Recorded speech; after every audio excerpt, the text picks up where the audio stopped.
The place you should study isn't the bust, it's the boom that should make you feel leery. That's the thrust of my theory. The capital structure is key. Malinvestments wreck the economy. The boom gets started with an expansion of credit. The Fed sets rates low. Are you starting to get it? That new money is confused for real loanable funds, but it's just inflation that's driving the ones who invest in new projects like housing construction. The boom plants the seeds for its future destruction. The savings aren't real, consumption's up too, and the grasping for resources reveals there's too few. Alright, so before we get to the article I'm going to talk about, I was always taught one good deed deserves another, so I'd like to give a shout out to a fellow YouTube channel, Nick's Radio. He put out a video recently, gave me a bit of a shout out in it, so I suggest you go check that out. I think he did a good job of putting a finer point on some of the things I'd said about the recent wave of social media censorship. And his channel's small, but he talks about a lot of interesting stuff that a lot of other YouTubers don't talk about. I'd actually recommend his video, The Wrong Red Pill, for a interesting dissection of some of the mistakes I think some people on the right are making. So go check that out, and we'll get to the article here. So Bloomberg put out a little opinion piece talking about the 2008 housing crisis, and it is quite entertaining how out of touch with actual economic history it is. So here it is, what economists still don't get about the 2008 crisis. Macroeconomics tends to advance, or at least to change, one crisis at a time. The Great Depression discredited the idea that economics were basically self-correcting. Well, actually, the Keynesians used the Great Depression to discredit the idea that economics were self-correcting. It was actually never discredited properly. And the following decades saw the development of Keynesian theory and the use of fiscal stimulus, which has led to economic crashes once every 10 years since then. But the stagflation in the 1970s led to the development of real business cycle models, which saw recessions as the efficient working of the economy. Again, the Keynesians are making excuses for their continued failure decade after decade, and central bank meddling is likely only to cause inflation. That might be the only true thing they ever hit on. The painful recessions of the early 80s saw a shift in so-called neo-Keynesian models, in which monetary policy is a central stabilizing force of the economy.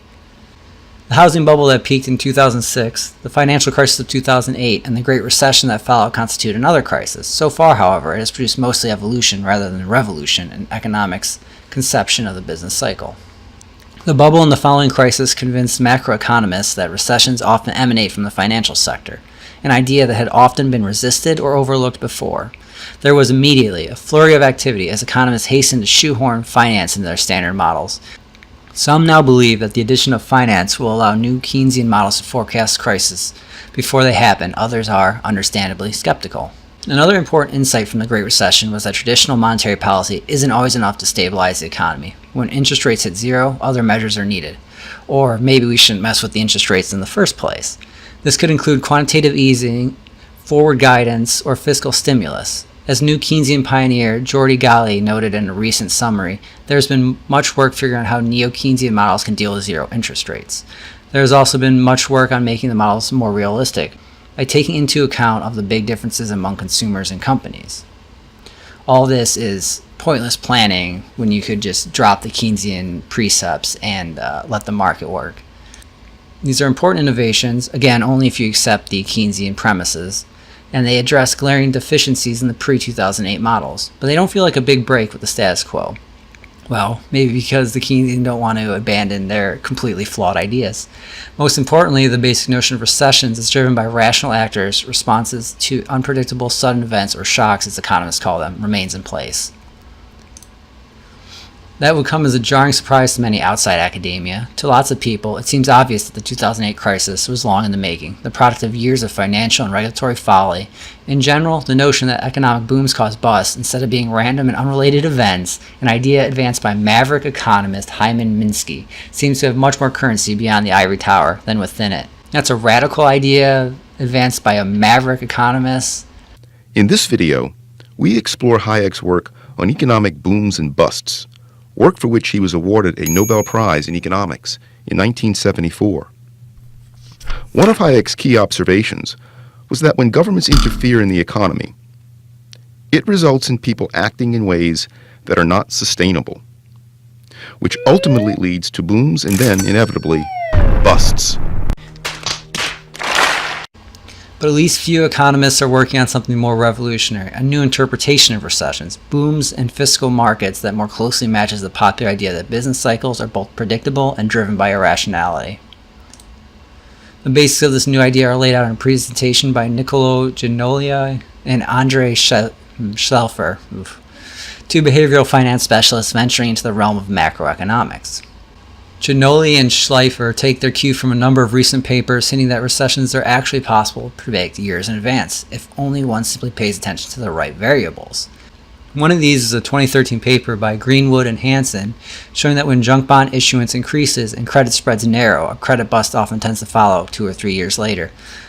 Another is a 2016 paper by Barron and Jiang, showing a similar result for bank lending instead of corporate bonds. A third recent paper by Lopez Salido, Stein, and Zakrajek adds term spreads to Greenwood and Hansen's list of forecasters, and find that together these indicators give a decent amount of warning about recessions 2 or 3 years down the road. Other papers find correlation between rapid credit growth and heightened risk of recession. All of these papers have one thing in common: they use debt to predict recessions years in advance. That fits with the emerging post-crisis wisdom that problems in credit markets are the source of both financial crashes and the ensuing economic slowdowns.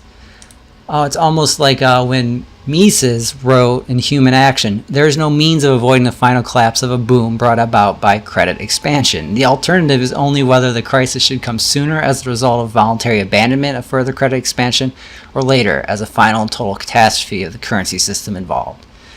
We can already kind of see where this article is going, in a complete attempt to rewrite history and pretend that the Austrian school never existed. But we'll continue. Giannoli and Schleifer explain these patterns by turning to their own preferred theory of human irrationality, the theory of extrapolative expectations. Basically, this theory holds that when asset prices rise without a break, investors start to believe that this trend represents a new normal. They pile into the asset, pumping up the price even more and seeming to confirm the idea that the trend will never end. But when the explorator's money runs out, reality sets in and a crash ensues. Giannoli, Schleifer, and their co-authors have been only one of several teams of research to investigate this idea and its implications in recent years. Well, except for the entire Austrian school, including Mises and Hayek beforehand. When extrapolative expectations are combined with an inherently fragile financial system, a predictable cycle of booms and busts is the result. At some point during good economic times, irrational exuberance takes hold, pushing stock prices, house values, or both into the stratosphere. When they inevitably come down, banks collapse, taking the rest of the economy with them. Again, much like when Hayek wrote, to combat the depression by a forced credit expansion is to attempt to cure the evil by the very means which brought it about. Because we are suffering from a misdirection of production, we want to create the further misdirection, a procedure that can only lead to a much more severe crisis as soon as the credit expansion comes to an end. So as we can see, Hayek was talking about the very thing. You misdirect production, and that cues people to further misdirect production, which inevitably causes a bust. No respect. I don't get no respect at all. This story, if it becomes a standard model of the business cycle, would represent a true revolution in macroeconomics. It discards two pillars of recent macroeconomic thought: rational expectations and shock-driven, unpredictable recessions. It would represent a triumph for Mises' ideas, and for those outside the academy who have long urged macroeconomics to pay more attention to debt markets and human psychology, like the Austrian school did 100 years ago.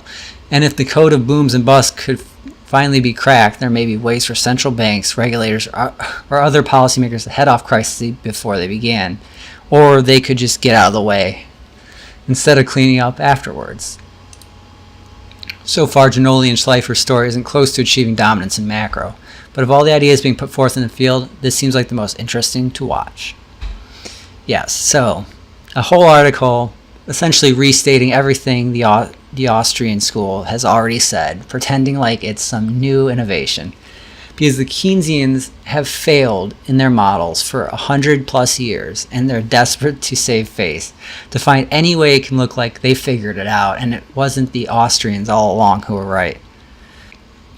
The real answer: we need to end the Federal Reserve, and we need to return our money to some kind of hard standard, and we need to stop manipulating interest rates. It's as simple as that, and the Keynesians just refuse to acknowledge this. I just thought this was a funny article, almost pretending like the Austrian school never existed, and they've just hit on this now. Now we have the answer, they say. The answer was there all along. You just ignored it. We are the Republic's walls. Come and take it. If you're living high on that cheap credit hog, don't look for a cure from the hair of the dog. Real savings come first if you want to invest. The market coordinates time with interest. Your focus on spending is pushing on Fred. In the long run, my friend, it's your theory that's dead. So sorry there, buddy, if that sounds like invective. Prepare to get schooled in my Austrian perspective.